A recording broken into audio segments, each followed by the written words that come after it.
Well, we'll return now to the developments in Brussels at that EU summit concerning the reports that US intelligence has been eavesdropping on dozens of world leaders. The agency's allegedly been snooping on Spanish government officials as well, and the targets may have included the Prime Minister.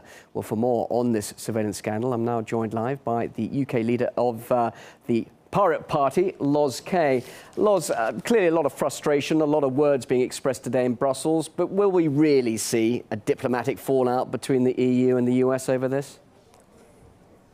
Well, it's clear that there's a great deal of diplomatic tension already, but I think actually today's revelations of the monitoring of world leaders' phones has showed the breathtaking double standards of our ruling elite.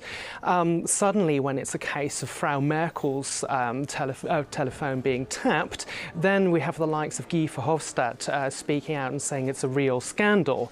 When actually, when it's a case of ordinary citizens, that's what the real scandal is. The real scandal is the true extent of mass surveillance in the EU and, of course, beyond. But it's obviously creating real diplomatic tension. Let me quickly ask you, you're there in the UK and you're talking of double standards. Interesting, David Cameron signed that statement expressing concern that it could undermine international security, condemning the US. At the same time, Merkel's saying he's actually been supporting the NSA. And, of course, it has been recorded that the UK has been colluding with the NSA. So what is the UK's position there at the moment? Well, absolutely. We've seen how truly weak David Cameron is on this issue. At least we're now seeing that Hollande and Merkel are beginning to stand up for themselves and also their people. But what's been clear is that David Cameron is not willing to speak up in defence of Britain and the British people when it comes to mass surveillance. And indeed, we've seen the extent of GCHQ's collusion with the NSA, for example, in the Tempora programme, and we've seen massive harvesting of the data through the fibre optic cables. So I'm afraid we need to start to take responsibility in the United Kingdom. Edward Snowden said that also the UK had a big dog in this fight, as he colourfully put it. So it's actually time for its real openness and transparency from the United Kingdom, where we truly stand. And not just the United Kingdom, also our European neighbours. Yeah, but surely not just the United Kingdom, because obviously the US is bracing itself for more leaks, and it's predicting that there will be some intelligence release saying that other countries who are up in arms about it were indeed colluding with the NSA. So again, double standards, not just in the UK, but all of these countries. Some are saying, of course, Germany knew about it, but they're complaining just because of the electorate, because of political matters, to save their face, as it were.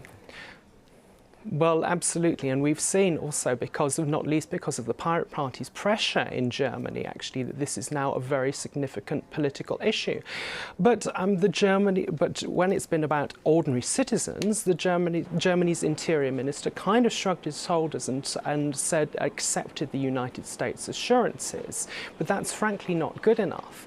There's now calls for talks from France and Germany, but actually it's now time for action, not just talking. It's clear what we need. It's time for real data protection. It's time for a proper inquiry that's open and transparent into these revelations about PRISM and Tempora. It's time for protection for whistleblowers. And just finally, you mentioned the man at the heart of all of this, Edward Snowden. You're talking about the protection of whistleblowers. What else can we expect? It seems that this sort of information is being leaked every day now, Loz. What next can we expect, just briefly? Well, I think there is plenty more to come on this, but actually what's next is that it's really important that we offer Edward Snowden asylum, and also that we actually get to the bottom of this. It's clear that we're all regarded as enemies now by the United States, and so it's time to make crystal clear to the United States this mass surveillance must and cannot continue. Loz Kay, leader of the UK Pirate Party, live in London. Thank you very much indeed for joining us.